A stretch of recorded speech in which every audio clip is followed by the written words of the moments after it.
Bonjour à tous pour une nouvelle vidéo, qui est la suite directe de la vidéo précédente en duo avec ASTC, où nous avions parlé de Star Wars Shutter Point, à la différence que on avait besoin, je pense, de parler que tous les deux, notamment de la chaîne, du changement entre Super Fantasy Brawl et Star Wars Shutter Point. Mais là, la différence c'est que il y a deux invités qui sont des youtubeurs qui parlent de Star Wars Shatterpoint, donc de la chaîne Nico Prime TV et la caverne de Radrogor. Je tiens juste à préciser à ceux qui ont vu la vidéo précédente que à la base ça devait être une seule et même vidéo, donc il y a des questions qui vont se ressembler par rapport à la vidéo précédente que j'ai déjà posée à ASTC. Il y en a que j'ai un petit peu modifié, d'autres que j'ai rajouté, enlevé, enfin bref.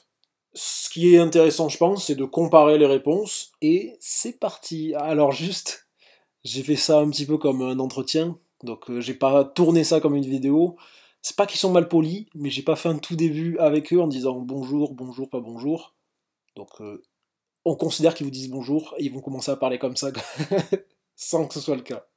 Allez, bonne vidéo. Moi je voulais savoir, toi qui as beaucoup d'expérience de plein de jeux, selon toi, où est-ce qu'il se situe Shatterpoint en termes de vraiment en termes de praticabilité? C'est vraiment tu sors ton jeu, tu peux jouer, nanana. Vraiment à ce sens-là, très large. Il y a une petite préparation. On va dire que, enfin, si on doit compter dans le temps de jeu effectif, on va dire le temps de mettre en place sa table, de machin, etc. Bon, c'est pas très compliqué non plus. Hein. Je veux dire, tu sors ton tapis, tu poses tes décors dessus. Bon, voilà. Allez, on va dire un quart d'heure, si j'exagère. Voilà. Et puis un quart d'heure pour ranger. Voilà. Ça te fait une petite demi-heure supplémentaire, ce qui est tout à fait acceptable, on va dire, pour se dire, ah, tiens, on se fait une partie, quoi. Derrière, le temps de jeu en lui-même, c'est entre 1 et, on va dire, 2 heures, allez, si j'exagère. Vraiment, 2 heures, à mon avis, enfin, c'est pour les des premières parties, peut-être. Les premières parties, 2 heures, ou les parties très serrées, voilà, c'est ça. Puisque, comme, je sais pas si t'as bien compris, mais c'est un jeu qui va se jouer en 2 manches gagnantes. Oui.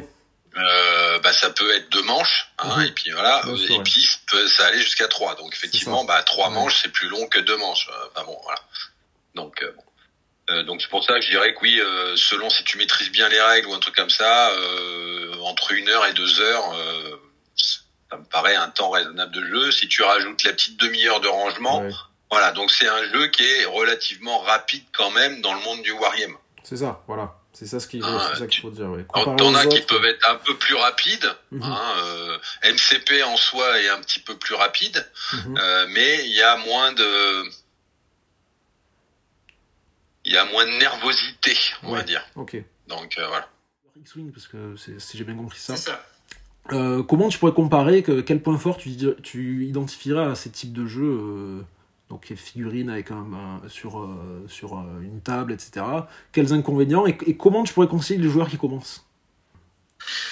Donc les difficultés des jeux de figurines, je dirais, c'est la plupart, donc à part X-Wing, c'est quand même qu'il faut commencer à apprendre à monter des figurines puis à les peindre. C'est comme ça un sacré challenge quand on n'a jamais fait de peinture, de dire tiens, je vais peindre des figurines.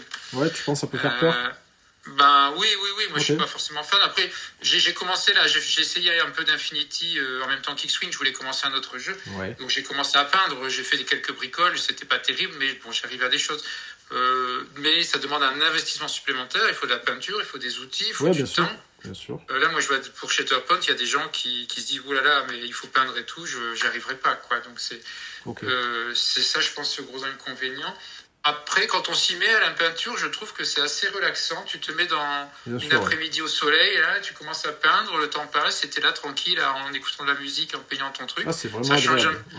Ça change des écrans et tout, et il y a un côté relaxant, mais ça peut être long. Puis au début, forcément, t'es pas par rapport à ce que tu vois sur les images de la boîte et ce que tu réalises, c'est pas forcément le même.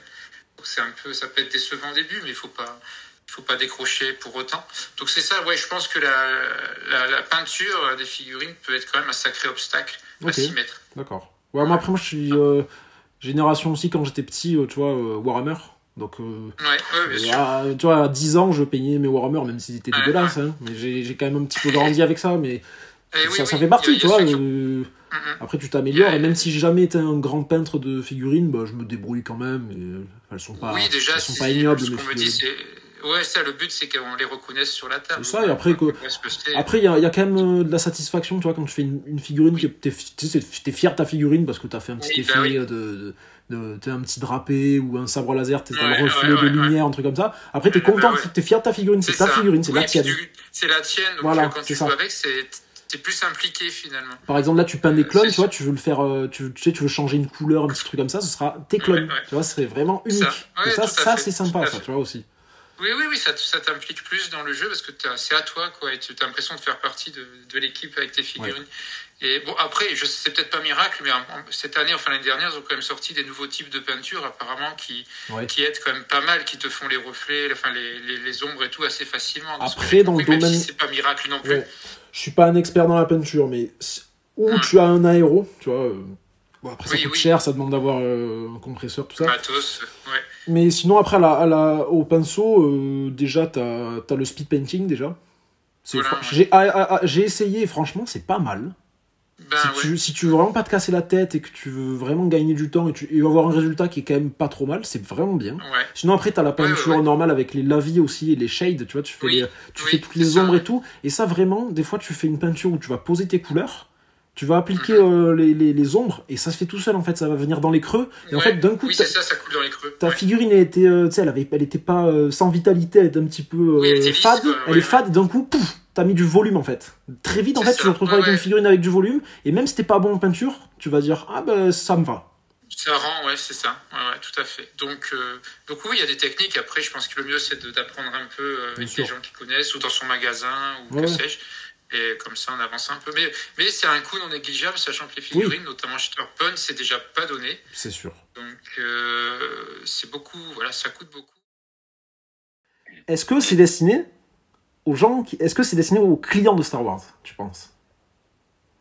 Je pense que de toute façon ça peut pas faire de mal et que tu prendrais le même jeu, on va dire, mais tu prends un truc complètement nouveau, imaginaire, où personne connaît déjà les personnages. Est-ce qu'il y aurait le même attrait pour le jeu ? Je pense que c'est obligé. Il y a des gens qui vont venir parce que c'est Star Wars. Oui, bien sûr. Même si c'est des personnages qu'ils connaissent pas, ça sera l'occasion de les découvrir ou je sais pas quoi. Et puis celui qui est de toute façon vraiment fan, lui, il connaîtra tout. Il connaîtra tous les personnages et même il dira ah ouais mais c'est la tunique de l'épisode machin alors que là il devrait avoir une épée de telle couleur et pas de telle couleur, enfin, ou son pistolet devrait être plus long, plus petit, enfin. Donc là le fan Star Wars, je dirais pour lui la vraie différence ou ça lui propose un jeu d'escarmouche dans le format Star Wars, ce qui aujourd'hui n'existait pas vraiment. Oui, c'est ça. Oui, parce que Oui, alors après, il y a fan et fan. Moi, je ne saurais pas te sortir des répliques, te dire que machin, c'est le père de truc parce que c'est le cousin de machin. J'aime l'univers, je l'ai fait découvrir à ma fille qui a 11 ans maintenant et qui est fan aussi, mais voilà, j'aime bien. Je ne suis pas non plus un hardcore fan qui va... Je suis un fan hardcore. Donc du coup, moi je demande, et c'est bien en plus, t'as anticipé la question puisque tu parlais de ton autre jeu là, c'est Infinity ça ? Ouais. Du coup, est-ce que tu penses que Star Wars Shatterpoint c'est fermé aux clients de Star Wars ? C'est une bonne question. Enfin, quelqu'un qui accroche pas à l'univers de Star Wars, qui n'a jamais eu envie de regarder les films et tout, je vois pas pourquoi il se lancerait là-dedans. C'est vrai. Je pense que quand même, la base, c'est quand même les gens qui connaissent un peu l'univers. Après, il y a le fonctionnement du jeu, l'univers peut convenir à quelqu'un qui n'est pas forcément fan, j'imagine. Enfin, quand même, je pense qu'au début, quand ils utilisent la licence Star Wars, c'est bien pour tous les gens comme nous qui aiment l'univers. C'est la porte d'entrée, l'univers, quoi. Question de cible aussi, peut-être. Peut-être c'est question de cible, parce que moi, par exemple, j'ai 27 ans. L'un des premiers films que je suis allé voir au cinéma, c'est Star Wars 1. Donc c'est ça, mais c'est générationnel. C'est générationnel aussi, donc quand même. Tout dépend de ta cible. Tout dépend de la cible d'AMG. Et effectivement, tu veux viser plus du 15-25 ans, tu vas être plus sur la dernière trilogie, qui est absolument exécrée par ceux de la toute première trilogie, c'est-à-dire le 3, 4, le 4, 5, 6. Et puis t'as effectivement donc voilà, on va dire que si t'as 15-25 t'es sur la dernière trilogie, si t'as 25-40 t'es plutôt sur la trilogie 1, 2, 3, et puis si t'es plus vieux, bah de toute façon, tu vas jurer que par le 4, 5, 6, voilà. Donc, Ouais. Mais sachant qu'il y a aussi tout l'univers attendu, il y a aussi les dessins animés, les séries, les machins, etc. qui sont aujourd'hui disponibles et qui sont pour la plupart franchement très intéressantes par rapport à l'univers ou qui proposent des choses. Bon voilà. Donc t'as aussi ces gens-là qui vont se retrouver parce que t'as une grosse partie qui est plutôt Clone Wars, une partie Mandalorian, une partie même Andorre maintenant, enfin bon, etc. Donc et tout le monde va s'y retrouver. Et ça c'est cool. Enfin moi ça me plaît par rapport à ça parce que n'importe quel fan, on va dire, de l'univers, pour répondre à ta question, va pouvoir se retrouver dans le jeu d'une façon ou d'une autre. Ok. Donc voilà. Très bonne réponse. Okay. Voilà, après, moi c'est peut-être parce que j'ai commencé par là depuis mes 40 ans, c'est que c'est vrai que je suis plutôt en période Empire et Rebelle, quoi. Résistance, Premier Ordre, c'est pas mon truc. D'ailleurs dans X-Wing j'ai pas du tout acheté. Donc c'est plutôt ma période. Bon là ils ont choisi de commencer avec la guerre des clones, pourquoi pas, c'est quand même beaucoup de Jedi et des droïdes, c'est sympa. Mais c'est vrai que vieux de la vieille, je suis resté sur l'Empire et la rébellion. Ok, on n'a pas tout. Si tu devais donner 3 mots pour qualifier le jeu, ce serait quoi? C'est nerveux. Intense. Parce que il y a vraiment des moments de tension vraiment palpables, et puis en plus le jeu avec les systèmes de lutte, on va dire, fait que c'est de plus en plus intense, quoi. Et que arrive à un moment où le moindre erreur que tu commets, elle est fatale, quoi. C'est punitif. Donc, aussi. Donc c'est punitif, voilà. Donc oui, intense, nerveux et frais. Ok. Frais à quel sens? Frais parce que plein de nouvelles de mécaniques, on va dire, voilà. L'arbre en fait partie, là, l'arbre de voilà, par exemple, mais il n'y a pas que ça, le système de lutte aussi, la constitution d'équipe, etc. Oui, je trouvais des trucs simples. J'ai mis beau parce que les figurines, à condition qu'on arrive à les peindre, mais les figurines sont assez grandes et donc je les trouve jolies, donc j'ai mis beau. Esthétique, j'ai mis voilà. Même les décors. Oui, pareil, il faut avoir une fois peint, mais oui, les décors, ça fait penser à ce qu'on connaît de Star Wars. Ouais, bien sûr, mais c'est fidèle. Des petits villages dans des déserts et tout, c'est fidèle. Et puis les personnages ont l'air bien détaillés, ils ont l'air sympas. Donc j'ai mis beau. Je dirais rapide parce que la partie a l'air de pas être trop longue à faire. Je sais pas si ce sera 1h, 1h30 ou plus, mais c'est dans ces il y a 3 manches, mais ça m'a l'air assez simple à jouer, puis même à mettre en place. On parlait de Légion en comparaison, voilà, c'est exactement l'antithèse où je pense qu'en installation, on pose le décor, on pose les petits jetons et on est prêt. Les gens, ils mettent beaucoup de temps, je pense, à préparer les armées, à les placer et tout. Et puis du coup, facile, je pense, parce qu'il n'y a pas 50 000 cartes. Ça, j'aime bien quand il n'y a pas trop de cartes dans un jeu de figurines. Juste un peu de dés. En fait, chaque unité aura juste 2 cartes. Bon. Et ça me paraît facile d'accès. On a nos personnages, on a quelques règles de mouvement, on lance les dés pour battre. Bon.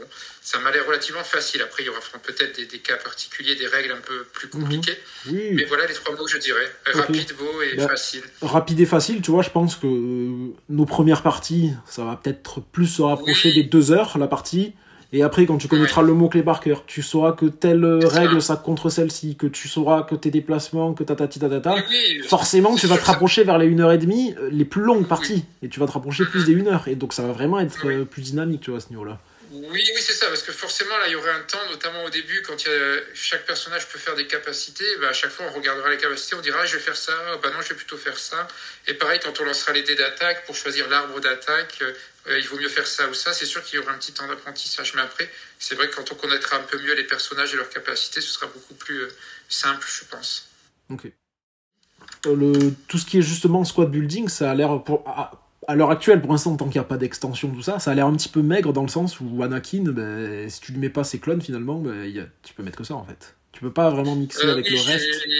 J'ai pas comparé le coût des autres. Si mais on peut faire une autre combinaison. Quelle que soit la combinaison, même si c'est 5 ou 2 ou 4 ou 3, ça reste un total de 7, sachant que les autres, c'est un total de 8. Ça va difficilement s'emboîter parfaitement. Donc, toi, c'est quoi ton avis à ce sujet pour l'instant? Est-ce que tu penses que ça va s'étoffer avec le temps, avec les autres extensions? Oui, je pense. Ils vont en sortir tellement que je pense qu'il n'y aura pas trop de soucis. Il y aura sans doute d'autres personnages qui seront aussi à 7, peut-être, voire moins. Qui sait, peut-être Dark Vador sera à 6 et pas 7, j'en sais rien. Donc, non, ça m'a pas spécialement fait peur. En plus, au début, effectivement, on peut jouer avec les équipes telles qu'elles sont prévues dans la boîte de base, même si on a le droit de mélanger après. Ça me paraît assez logique aussi. Je pense que les fans de l'univers vont avoir tendance à garder à peu près les groupes tels qu'ils existent dans l'histoire, je pense. Je suis pas sûr que tout le monde s'amusera à mélanger des factions différentes dans un même groupe. Mais donc non, j'ai pas réfléchi au comptage des points et tout ça. Voilà. Après, Anakin est très fort. Bon, si on lui met des choses un peu moins fortes, donc oui, je pense qu'il y en aura d'autres. Il y aura d'autres clones. Il y aura peut-être, si on veut s'amuser plus tard, il y aura des Stormtroopers. Non, quoi qu'on peut pas, on peut pas mélanger les périodes. Les périodes, on pourra pas. Donc oui, le Stormtrooper. Donc on pourra. C'est une même équipe peut pas être obligée de la même période. Donc effectivement, Anakin va être limité aux séparatistes et aux républicains. Donc est-ce qu'il va sortir? Mais il y aura d'autres clones. Là, il y a le paquet en juillet qui sortira avec Luminara et aura d'autres équipes. Même avec Obi-Wan, il y a Cody. Oui, Obi-Wan a les siens aussi. Donc Obi-Wan, est-ce qu'il coûtera 8 ou 7? Je sais pas. Enfin, est-ce qu'il donnera 8 ou 7 points? Je ne sais pas. Donc, non, moi ça m'inquiète pas trop. Alors oui, c'est certain qu'avec ce système, on pourra pas mélanger tout ce qu'on veut, comme dans des jeux vraiment où on fait de la vraie construction de zéro avec des points et tout ça. Il y aura une limite quelque part, Ouais, j'imagine, mais moi ça me convient, puisque comme je le disais juste avant, je suis pas un fan de passer des heures à préparer ma liste aux petits oignons, donc moi ça me gêne pas en fait. Oui et non, parce que le jeu te laisse la possibilité tu peux très bien prendre un Soka avec des droïdes. Oui, bien sûr. Ok, c'est pas fluff, voilà, mais c'est faisable. Le jeu t'y autorise. Bien sûr. Oui, qui permet justement par rapport à un côté méta ou compétitif, de multiplier, on va dire, les compositions d'équipe, donc de te créer un compétitif, on va dire, peut-être un peu plus intéressant que de dire c'est forcément telle et telle unité contre telle et telle unité, voilà. Maintenant, non, pour moi, le gros avantage de ce système-là, peut-être que toi tu le trouves restrictif. Moi, je vais prendre le point opposé. Je vais dire que du coup, ça rend le jeu super équilibré. Oui, bien sûr. Voilà. Après, je vais te dire aussi pourquoi je te pose cette question. Il y a un gros problème, je pense, avec ce jeu. Mais parce que moi le jeu, je suis hypé fois 1000. Mais il y a un problème avec ce jeu, c'est le coût. Il coûte vraiment cher, franchement. Le prix. Donc j'ai eu... Moi, je vais te dire, par rapport aussi le lien avec le squad building. J'ai une idée de te dire que là, t'as 4 escouades. Avec les 2 extensions qui sortent en même temps que le jeu, t'en as 6 du coup. Avec Obi-Wan et Dooku, oui. Donc, est-ce que ce serait pas possible, imagine tes 3 potes, t'achètes tout ça en un exemplaire et tu te le partages en 3, c'est-à-dire il y en a un il prend que les clones, c'est-à-dire Obi-Wan avec Anakin, enfin l'équipe avec les clones, l'autre il prend les droïdes, l'autre il prend les Mandaloriens et c'est quoi les Mandaloriens, la Bad Batch, la Bad Batch, la Death Watch, enfin et du les coup, gentils et mauvais Mandaloriens. C'est ça. Et donc en gros t'as 3 équipes qui marchent de base parce qu'elles partagent les mots-clés et donc en fait tu réduis le coût, t'as une possibilité de réduire le coût. Bon, après, t'as qu'un décor, mais après, si t'es à 3 potes et que tu joues tout le temps ensemble, c'est pas un problème, ça. Ça, franchement. Mais c'est quand même, à ce niveau-là, c'est un peu restrictif. Mais puis, de toute façon, t'as 2 boîtes d'extensions qui tu pourrais aussi les ajouter dedans, etc. Mais il faudrait du coup que t'achètes aussi des réglettes supplémentaires ou des choses comme ça. Mais en soi, mutualiser les coûts, c'est tout à fait possible. Et surtout quand tu es dans une association ou des choses comme ça, tu peux très bien dire moi c'est les clones qui m'intéressent, moi c'est machin.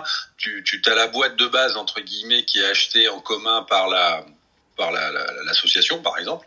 Et puis chacun après achète son petit matériel pour jouer uniquement quoi. Donc ces 2 escouades, ces dés, ces réglettes, voilà, ça réduit le budget. Maintenant très honnêtement, t'as des personnes à qui tu vas dire ça, ils vont dire non mais moi j'achète ma boîte. Enfin, je veux dire, c'est ma boîte. Ce sera mon cas. Ce sera mon cas.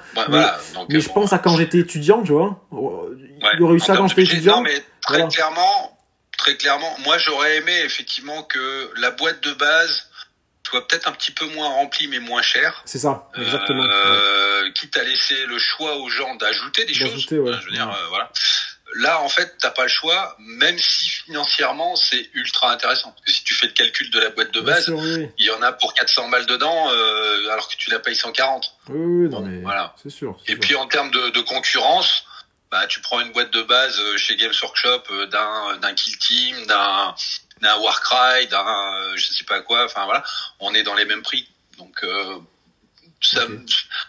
c'est cher parce que le prix facial, on va dire, est supérieur à un prix psychologique. Mais en soi, c'est pas plus cher qu'ailleurs, quoi. C'est quand même destiné à jouer en communauté. Tu joues pas pour jouer avec ton petit cousin une fois tous les 6 mois, ce jeu. Donc c'est quand même destiné à des gens qui vont y jouer régulièrement.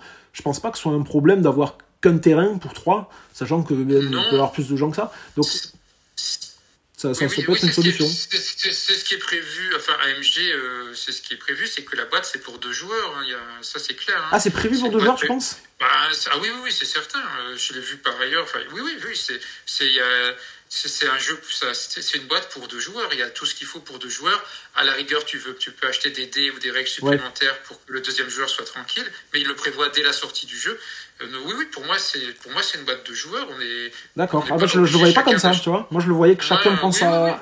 Ah, ok. Je pense pas. Il y a tout ce qu'il faut pour 2 joueurs. Oui, il y a tout ce qu'il faut. Oui, il y a tout ce qu'il faut pour jouer, mais après. Sinon, ils auraient sorti une boîte avec que 2. Ok, ouais. Qu'une équipe de 2, je pense. Ils auraient fait un starter République, un starter CSI. Ok. D'accord. Ouais, je pense. Hein. Pour moi, c'est une boîte de 2. Et si tu mettais un petit barème de 0 à 10, tu penses que la chance, elle va influencer à combien une bonne partie? La chance, je sais pas. Forcément, il y en a. Il y a des jeux de dés, forcément, il y en a. Mais t'as plein de facteurs qui réduisent ça. Donc, Ouais, c'est ça. C'est pour ça, ce serait, à mon avis, moins de 50%. Donc, je mettrais 4 ou... après, j'en sais rien. Disons que je mettrais 4 sur 10, par exemple, sur le fait que la chance influence. Parce qu'il y aura la position des personnages, il y aura le choix des personnages, il y aura le choix de leur posture de combat, etc. Donc, ouais, j'en sais rien, mais je mettrais 4 sur 10. Mais tu peux moi mon avis là-dessus, c'est que la chance, forcément, elle a une influence, mais avant même que la partie ait commencé, et en fait, c'est ce que tu as dit, c'est pour répondre à ce que tu as dit, avant même que la partie ait commencé, en fonction du squad building, des postures, tout ça, tu as déjà réduit ou augmenté le facteur chance. Oui. Avant même que la partie ait commencé, tu vois. Et voilà. Oui, certainement. Et puis, le positionnement, la mission qui sera tirée. Exactement. Le décor, le dispositif de la map, voilà. Ouais, tout à fait. Ce serait chiant, en fait, d'éliminer ce facteur chance du jeu. Bien sûr, ah oui, non, oui. Donc pour moi, il y en a, effectivement. Bon, bah, ça va faire que des fois, t'es frustré parce que, putain, là, j'ai de 5 dés, je fais 5 jets de merde, alors que j'aurais fait une touche, ça faisait basculer la game. Bien sûr que c'est rageant, frustrant et tout ce que tu veux, mais en même temps, c'est le jeu, ma pauvre Lucette, comme on dit, quoi. C'est une idée qui m'est venue. Tu me dis ce que t'en penses, ça se trouve, tu vas me dire, ouais, c'est une idée de merde. Bon, bah, c'est une idée de merde, alors. Ok. Voilà, c'est fait. Non, merci. Mais c'est surtout que j'ai pas, à ce niveau-là, j'ai pas eu plus d'informations. Peut-être que toi, t'en as. J'ai pas regardé peut-être des vidéos. Concernant le dispositif de la map, par rapport aux missions aussi, notamment, est-ce que, moi, j'avais une idée de faire des vidéos, tu vois, de proposer des maps qui seraient peut-être symétriques ou pas, comment poser tel terrain en fonction de ce qu'ils proposent, et tu vois, de donner des noms à des maps, et tu sais, qu'il y a un format entre guillemets plus compétitif parce que ça marche et parce que c'est équilibré et que ça met moins une équipe en désavantage qu'une autre, et tu vois, créer des dispositifs de map et dire par rapport au décor, par rapport au décor, par rapport au placement du décor, par rapport au placement du décor et aux objectifs, tu sais, parce que par exemple alors alors le placement des objectifs, t'as pas le choix, de toute façon, c'est les objectifs, la carte de mission qui hein. Mais le placement des décors, on va dire, sur la table, pourquoi pas. Maintenant, c'est ça qui est bien aussi, c'est pouvoir te dire, en tournoi, hein, j'entends, d'une table à l'autre, il va falloir que je m'adapte à l'environnement, c'est cool aussi. Plutôt que de faire quelque chose d'hyper normalisé où tout le monde sait à l'avance. Je suis d'accord que c'est très compétitif en soi. Parce que le mec, il peut s'entraîner chez lui avec un placement, etc.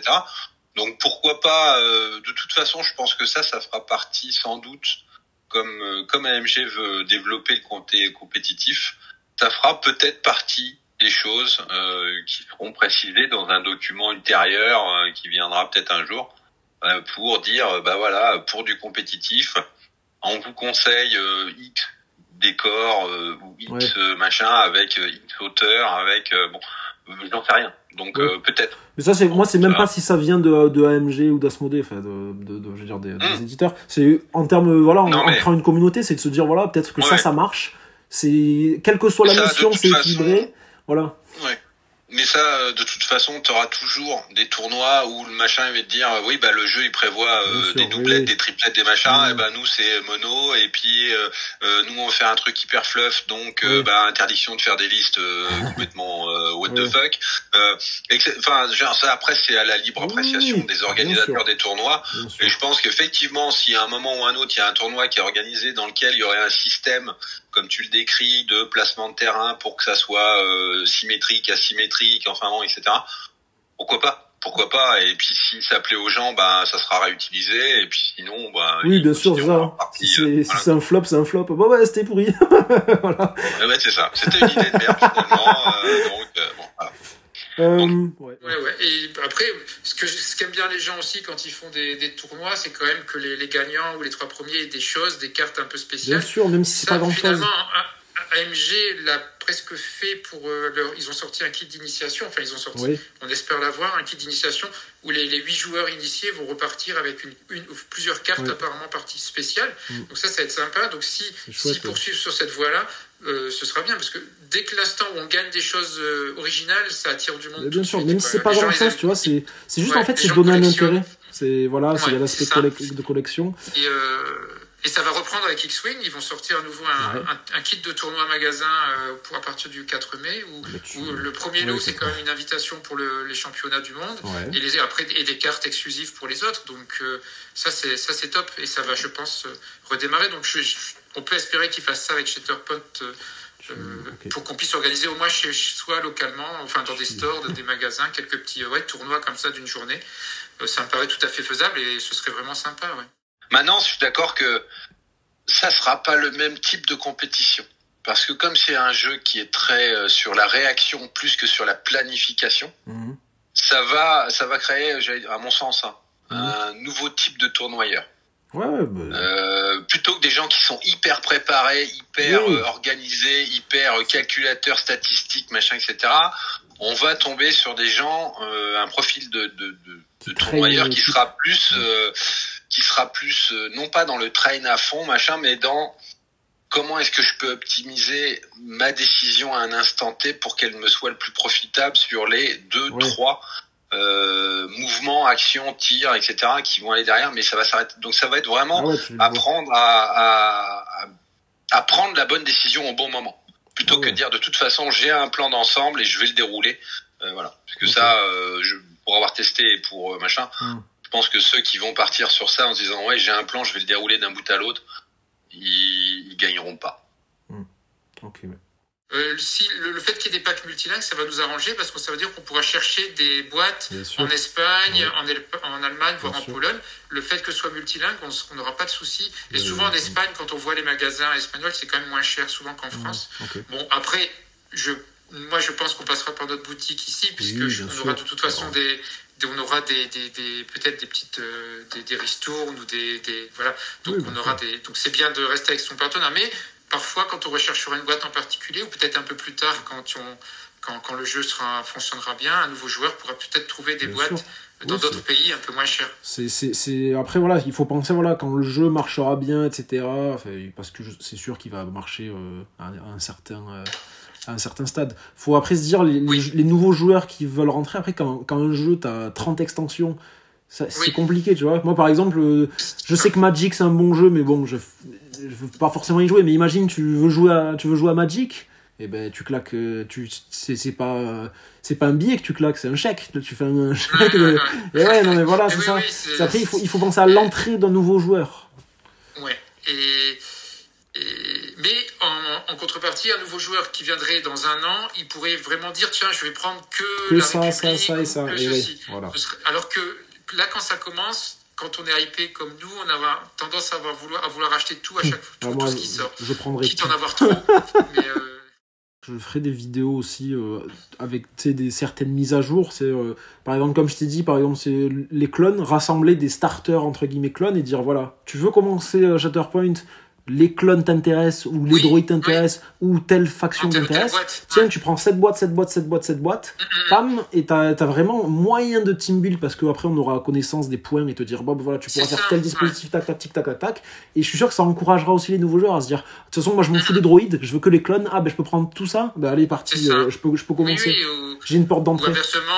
Voilà. Inversement, ne prenez pas cette boîte-là parce que ses pouvoirs sont nuls, il n'est pas très intéressant en jeu. C'est possible aussi. Voilà, c'est la fin des petites interviews. Alors, je n'ai pas fait de conclusion parce que les échanges se sont faits très naturellement. Et sur ce, bien qu'on n'ait pas encore reçu le jeu, je vous souhaite bon jeu.